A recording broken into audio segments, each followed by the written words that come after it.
जय हिंद। आज की इस वीडियो में हम लोग मैथ से संबंधित कुछ महत्वपूर्ण प्रश्नों पर विचार करने वाले हैं, है ना। आइए क्वेश्चन नंबर पहला देखिए क्या कहता है।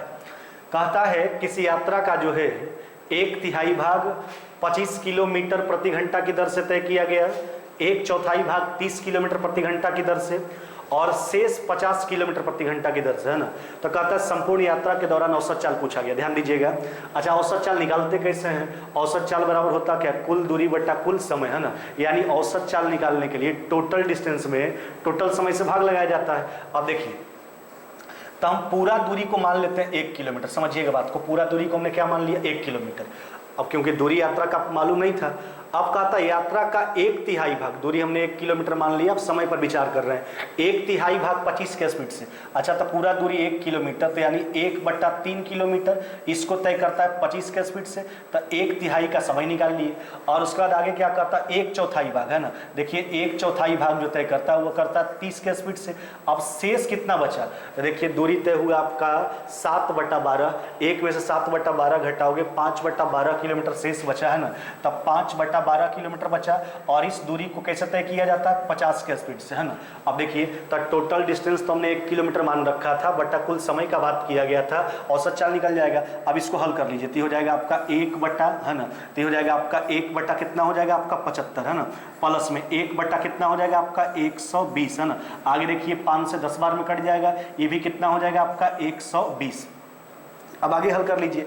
देखिए इसका लॉसा कितना हो जाएगा 600, तब पलट दीजिए इसको ऊपर, है ना, 600। अभी देख लीजिए, तो हो जाएगा आपका 8, यहाँ पे 5 5 कितना हो गया 10, यानी 18, है ना। तो ऊपर हो जाएगा आपका 100 और नीचे कितना हो जाएगा आपका 3। 100/3 कहने का मतलब 33.1/3 किलोमीटर प्रति घंटा, है ना। औसत चाल पूछा गया था, औसत चाल कितना हो जाएगा आपका 33.1/3 किलोमीटर प्रति घंटा, है ना।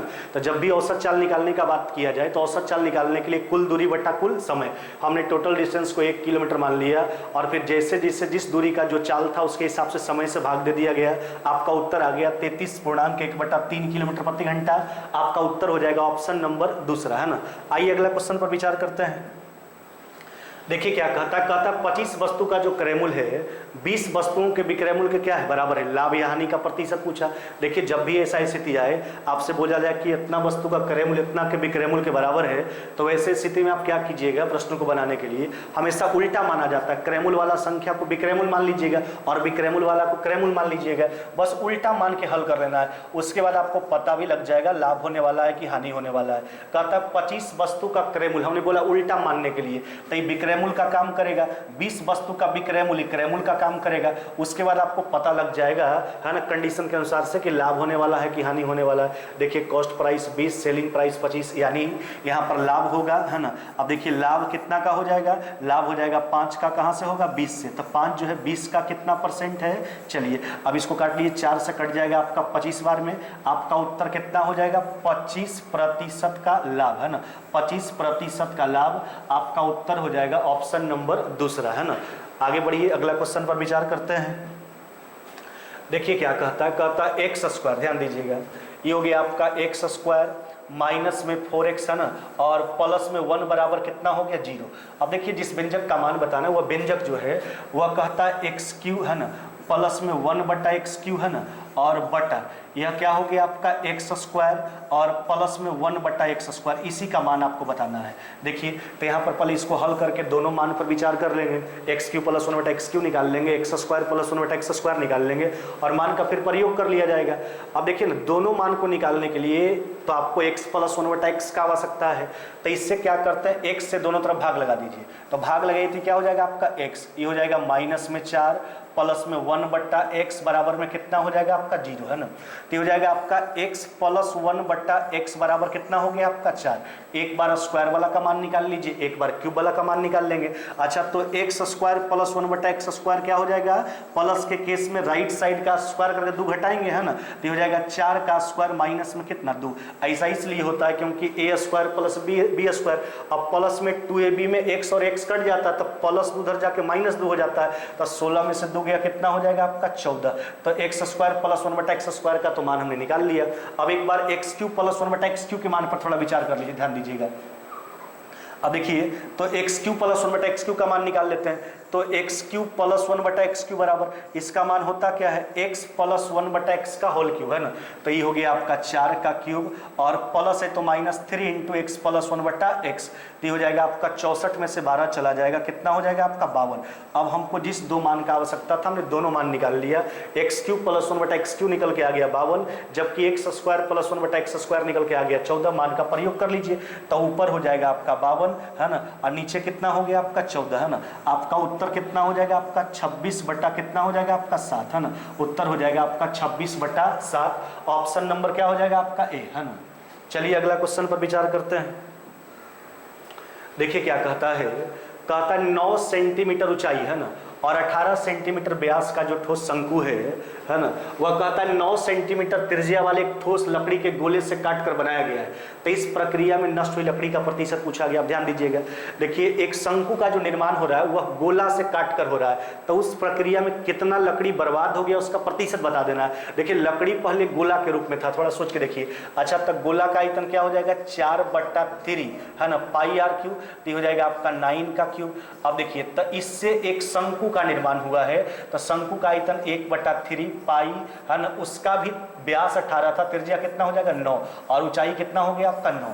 देखिए तो लकड़ी पहले गोला के रूप में था, हमने गोला के आयतन पर विचार किया, उससे एक शंकु का निर्माण किया जा रहा है, उस शंकु के आयतन पर विचार किया गया। अब देखिए पाई 9 का क्यूब कॉमन है, हटा दीजिए, यानी 4 कितना हो गया 1। कहने का मतलब है कि आपके पास लकड़ी था 4 यूनिट है ना, और जिसमें शंकु के निर्माण में हमने 1 यूनिट का यूज किया है, तो कहता कितना प्रतिशत लकड़ी बर्बाद हो गया, तो लकड़ी बर्बाद हुआ आपका 3 यूनिट। कहां से हुआ 4 से, तब 3 जो है 4 का कितना परसेंट है, इसको काट लीजिए 25 बार में है ना, आपका उत्तर कितना हो जाएगा 75%। यानी इस प्रक्रिया में जो है 75% लकड़ी जो है वो क्या हो गया आपका बर्बाद हो गया। आपका उत्तर हो जाएगा ऑप्शन नंबर है ना डी। आइए अगला क्वेश्चन पर विचार करते हैं। देखिए क्या कहता है कर्मचारी है ना का भत्ता जो उसके मूल वेतन का 165% है ना, और उस कर्मचारी का कहता है समय का जो वेतन है उस समय का वेतन जो है 11,925 रुपया है, तो उसका मूल वेतन पूछा जा रहा है। देखिए बात समझिए, कर्मचारी का जो भत्ता है मूल वेतन का 165% और सब मिला के उस समय के उसका जो वेतन है 11,925 है, तो इसका मूल वेतन पूछा जा रहा है। अब एक बात सोचिए ना, तो मूल वेतन मान लिया गया 100 था, 100 तो अपने पहले से होगा उसका, तो मूल वेतन अपने आप में 100% और उसका भत्ता जो है मूल वेतन का 165%, तब वेतन उसका 100% और मूल भत्ता उसी का 165%, तो 100% और 165% कितना हो गया आपका 265%। तो इसका यहाँ पर कर्मचारी का समय वेतन यहाँ पर समग्र होना चाहिए है ना, यहाँ पर जो होगा वो आपका समग्र होगा। देखिए कहता है उसका मूल वेतन का भत्ता 165% और यदि इस कर्मचारी का समग्र वेतन मतलब दोनों को मिलाकर है ना, मूल वेतन हो गया और भत्ता दोनों को मिलाकर जो वेतन है वर्तमान में 11,925 से उसका मूल वेतन पूछा। अब आप देखिए तो वर्तमान में जो है 11,925 उसका समग्र वेतन है, तो समग्र वेतन कहने का मतलब इसमें दोनों चीज हो गया, मूल वेतन भी हो गया आपका और भत्ता भी हो गया। तो मूल वेतन अपने आप में 100%, भत्ता 165%, तो 100 और 165 ये हो गया टोटल 265% का मान हो गया। देखिए कितना हो गया आपका 265% का मान हो गया। हमसे कहता है उसका मूल वेतन बताने के लिए, यानी 100% का मान बताना है। अब यहाँ पर 100 से गुना कर लीजिए, चलिए इसको काट लीजिए, ये कट जाएगा आपका 4 यानी 45 बार में कट जाएगा। आपका उत्तर कितना हो जाएगा 4500 रुपया। यही पूछा गया था आपसे है ना कि उस व्यक्ति का जो है उस कर्मचारी का मूल वेतन बताइए, उस कर्मचारी का मूल वेतन कितना हो जाएगा 4500। आपका उत्तर क्या हो जाएगा ऑप्शन नंबर सी। आइए अगला क्वेश्चन पर विचार करते हैं। देखिए क्या कहता बी और सी एफ जो है एक त्रिभुज एबीसी के 2 शीर्षलंब है ना, इसमें A B 6 centimetre, A C 5, C F 4, B का लंबाई पूछा। अब देखिए बात समझिए, यहाँ पर जो कहता है एक त्रिभुज का बात किया गया, वह त्रिभुज हो गया आपका ए है ना, ये हो गया आपका बी और ये क्या हो गया आपका सी। इसमें कहता है ए बी का लंबाई 6, देखिए ए बी कितना दिया है 6 और उसका कहता है ए सी का मान दिया, ए सी कितना दिया आपका 5, ए सी हो गया 5। अब कहता सी एफ, देखिए 2 शीर्षलंब का बात किया गया था, एक बीई और एक सीएफ। देखिए एक शीर्ष लंब खींचिए, इस शीर्ष लंब का नाम है बीई, है ना, जबकि एक दूसरा शीर्ष लंब खींचा जाता है जिसका नाम क्या हो गया आपका सीएफ। अब देखिए यहाँ पर क्या कहता है, सीएफ का लंबाई दे चुका है। अच्छा सीएफ का लंबाई कितना दिया 4, हमसे बीई का लंबाई पूछ रखा है। अब देखिए बात समझिएगा, किसी भी त्रिभुज का क्षेत्रफल निकालने के लिए उसका प्रयोग कर सकते हैं क्षेत्रफल के लिए 1/2 गुने आधार गुने ऊंचाई, बशर्ते जो आधार लेके चलिएगा उससे संबंधित ऊंचाई मालूम होना चाहिए आपको। अब देखिए बात समझिए, अगर हम ए बी को आधार मानते हैं, देखिए तो त्रिभुज का क्षेत्रफल ए बी को आधार मानते हुए 1/2 आधार ए बी, तो यानी ए बी का मान कितना हुआ आपका 6, तो उस केस में ऊंचाई कितना है आपका 4, है ना। जबकि अगर हम आधार ए सी को मानेंगे, है ना, तो ए सी का लंबाई कितना हो गया आपका 5, तो उस केस में जो ऊंचाई हो जाएगा आपका बी होगा, जिसका मान हमको निकालना है, ये हो गया आपका बी, है ना। अब देखिए 1/2 से 1/2 काट लीजिए, अतः बी का जो लंबाई हो जाएगा, अब देख लीजिए 24/5, यानी कहने का मतलब 4 दशमलव कितना हो जाएगा 8 सेंटीमीटर। यही पूछा गया था आपसे, है ना, कि बी का लंबाई बताइए, बी का लंबाई कितना हो जाएगा आपका 4.8 सेंटीमीटर। ऑप्शन नंबर क्या हो गया आपका ए। बस कुछ नहीं किया गया, एक बार ए बी को आधार माने उससे संबंधित ऊंचाई मालूम था, एक बार ए सी को आधार माने उससे संबंधित ऊंचाई का मान निकालना था। दोनों स्थिति में त्रिभुज का क्षेत्रफल निकाल के जो है उसको बराबर कर लिया गया, वहां से बी का लंबाई निकल के आ गया 4.8 सेंटीमीटर। आइए अगला क्वेश्चन पर विचार करते हैं।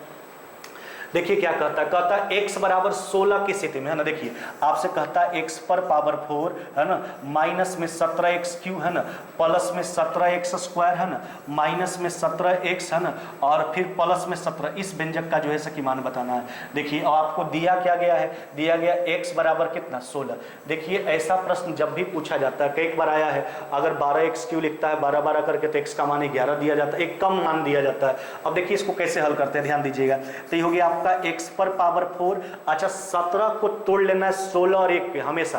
तो देखिए 17x क्यू है तो इसको लिखेंगे 16x क्यू, और माइनस में क्या लिखेगा x क्यू, है ना, जबकि 17x स्क्वायर को लिखेंगे 16x स्क्वायर, और प्लस में क्या लिखेंगे x स्क्वायर, है ना, माइनस में 17x को लिखेंगे माइनस में 16x, माइनस में x, प्लस में कितना हो गया आपका 17 कांस्टेंट है उसको छोड़ दीजिए।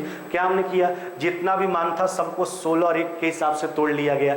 अब यहाँ पर ध्यान देना, देखिए x का मान कितना है 16। अब देखो ये अगर 16 जो है x का मान है तो x क्यू पहले से इसके जगह पर x रखिएगा तो x पर पावर 4 बन जाएगा, कैंसिल हो जाएगा।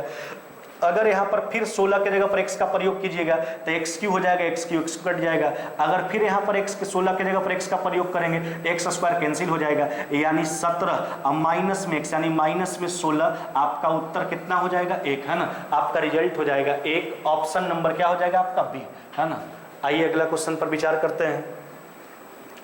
देखिए क्या कहता है, कहता है कि डीलर जो है अपनी सूची कीमत पर 20% छूट पर एक वस्तु खरीदता है। देखिए डीलर जो है वस्तु को 20% डिस्काउंट पर खरीदता है और उसे सूची कीमत से 25% अधिक अंकित करता है और नई सूची कीमत पर 20% का डिस्काउंट देकर बेचता है। उसका लाभ का प्रतिशत बताना है। देखिए बात समझिए, मान लेते हैं कि उस वस्तु का जो है उस वस्तु का सूची कीमत कितना 100 रुपया। अब देखिए ई खरीदा 20% डिस्काउंट पर, कितना में खरीदा 80 रुपया में।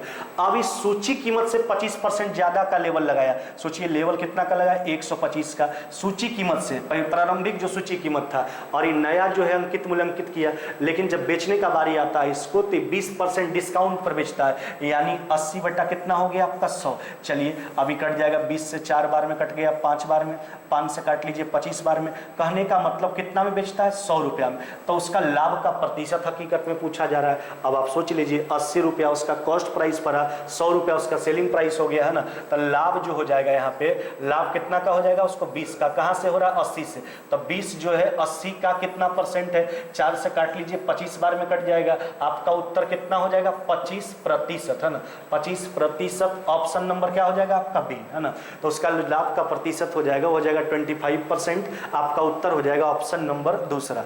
आइए अगला क्वेश्चन पर विचार करते हैं। कहता है गोले का व्यास को 140% अधिक कर दिया जाए तो उसके आयतन में कितने प्रतिशत का वृद्धि हो जाएगा। अब देखिए ना, जहां तक व्यास का सवाल है तो व्यास होता क्या है 2r, है ना, त्रिज्या का दुगना। तो 2r में 2 तो कांस्टेंट होता है, अगर व्यास में परिवर्तन का बात करता है तो उसमें 2 कांस्टेंट, अगर परिवर्तन होगा भी तो त्रिज्या में होगा। तो देखिए व्यास को 140% बढ़ाने का मतलब त्रिज्या 140% बढ़ रहा है। अब देखिए तो उसके आयतन में कितने प्रतिशत का वृद्धि होगा। देखिए तो पहले भी गोला होगा, त्रिज्या में परिवर्तन करेंगे, उस स्थिति में भी गोला होगा। तो दोनों केस में गोला के आयतन पर जब विचार कीजिएगा तो 4/3 पाई कांस्टेंट है, तो उसको लिखे न लिखे कोई फर्क नहीं पड़ने वाला है। अब देखिए पहिलका गोला का आयतन पर विचार कर लीजिए। देखिए तो पहिलका वाला का त्रिज्या मान लेते हैं 100, तो आयतन हो जाएगा 100 गुना कितना हो गया आपका 100। अब हमने बोल चुका है आपको व्यास में परिवर्तन का मतलब त्रिज्या में परिवर्तन, तो 4/3 पाई छोड़ क्योंकि दोनों तरफ लिखेंगे कोई फायदा नहीं है, तो ये पहले वाला आयतन हो गया। अभी वाला पर विचार कीजिए, त्रिज्या 140% बढ़ने का मतलब पहले वाला अगर त्रिज्या 100 है तो अभी का त्रिज्या कितना हो जाएगा आपका 240 है ना, तो हो जाएगा 240 गुना कितना हो जाएगा आपका 240। तो दोनों स्थिति में हम आयतन का रेशियो निकाल लिए। अब देखिए इसको 3 शून्य काट के हटा दीजिए है ना। चलिए अभी हो जाएगा आपका 1000 है ना, और ये 24 का क्यूब कितना हो जाएगा आपका 13800 कितना हो जाएगा आपका 24 का क्यूब होता है। तो पहले वाला आयतन था 1000 यूनिट, अभी वाला जो है 13824 है। तो हमसे कहता आयतन में बढ़ोतरी का प्रतिशत। अब देखिए ना बढ़ोतरी कितना का है आपका, तो 12824 का वृद्धि है। कहाँ से है 1000 से है ना, तो 12824 जो है वह 1000 का कितना परसेंट है, काट के हटा लीजिए, आपका उत्तर हो जाएगा 1282 दशमलव कितना हो जाएगा 4। यही पूछा गया था कि आयतन में कितना प्रतिशत का वृद्धि हुआ। आयतन में वृद्धि का जो प्रतिशत है 1282.4%। आपका उत्तर हो जाएगा ऑप्शन नंबर ए है ना। आइए अगला क्वेश्चन पर विचार करते हैं। कहता क्या है, एक 25 मीटर होना चाहिए है ना, ये 25 मीटर लंबा, 12 मीटर चौड़ा और 10 मीटर ऊंचे कमरे की छत है ना, और दीवारों को पेंट किया जाता है। अब क्या कहता है, पेंटर ए 200 वर्ग मीटर 5 दिन में पेंट कर सकता है, एवं पेंटर बी जो है 250 वर्ग मीटर 2 दिन में पेंट कर सकता है। यदि ए और बी मिलकर पेंट करें तो कितना दिन का समय लगेगा। तो पहले जहां जहां आपको पेंट करना है तो उस भाग का क्षेत्रफल निकाल लीजिए। देखिए और उस भाग का क्षेत्रफल निकाल के क्या करेंगे, दोनों मिलकर पेंट करने का बात किया है तो दोनों एक दिन में जितना पेंट करेगा उससे भाग लगा देंगे, समय निकल के आ जाएगा। अच्छा आपको पेंट जहां जिस भाग पर करना है तो उसके क्षेत्रफल पर विचार कर लीजिए। आपको पेंट करना है छत में और 4 दीवारी में। अच्छा 4 दीवारी, छत 4 दीवारी का क्षेत्रफल क्या होता है 2 × एल प्लस में कितना हो जाएगा आपका बी, आई इंटू क्या हो जाएगा आपका एच, ये कितना हो गया आपका 10। ये हो गया 4 दीवारी का क्षेत्रफल। अब प्लस में अगर छत का क्षेत्रफल निकालना है तो जो फर्श का क्षेत्रफल वही छत का क्षेत्रफल, तो फर्श का क्षेत्रफल एल इंटू बी, तो वो भी हो जाएगा आपका एल इंटू बी। तो कितना हो जाएगा आपका 25 गुना कितना हो गया आपका 12। चलिए अब देखिए कितना आता है, तो हो जाएगा आपका 25, अब 12 कितना हो गया आपका 37 है ना, तो 37 और दूना कितना हो जाएगा आपका, तो 37 दूना हो जाएगा आपका 740, यानी 37 दूना 74 740 है ना। अब प्लस में कितना हो जाएगा आपका, ये 25 बार है 300, यानी 1000 कितना हो जाएगा आपका 40, 1040 वर्ग मीटर। यानी जितना भाग को पेंट करना है तो पहले उस भाग का क्षेत्रफल निकाल लिया गया। 4 दीवारी को पेंट करना था, छत को पेंट करना था, यानी वह उसका क्षेत्रफल निकल के आ गया 1040 वर्ग मीटर। अब इसको पेंट करने में कितना समय लगेगा, अब समय निकालना है तो देखिए ना 1040 वर्ग मीटर। अब हम यहाँ पर क्या करेंगे, एक दिन का काम, अब प्लस में बी के 1 दिन के काम से भाग लगाएंगे। तो ए जो है 200 वर्ग मीटर 5 दिन में, तो 200 वर्ग मीटर 5 दिन में, तो 1 दिन में कितना करेगा 40 वर्ग मीटर है ना। अब प्लस में अब जहाँ तक बी का सवाल है 250 वर्ग मीटर 2 दिन में, तो 1 दिन में कितना करेगा आपका, ये हो जाएगा आपका 125। चलिए तो ये हो जाएगा आपका 1040 है ना। अब बट्टा कितना हो जाएगा आपका 165। अब इसको हल कर लीजिए, ये कट जाएगा आपका 33 बार में। अब इसको 5 से काटेंगे तो ये हो जाएगा 200 है ना। देखिए 5 से कट गया आपका 2 बार में, 0 कितना हो जाएगा आपका 8, तो 208 बट्टा कितना हो जाएगा आपका 33 है ना। तो आपका उत्तर हो जाएगा 6.10 बट्टा कितना हो जाएगा 33 दिन है ना। 6.10 बट्टा कितना हो जाएगा आपका 33 दिन है ना। आपका उत्तर हो जाएगा ऑप्शन नंबर बी है ना। आज के वीडियो में बस इतना ही, मिलते हैं आगे नेक्स्ट वीडियो में।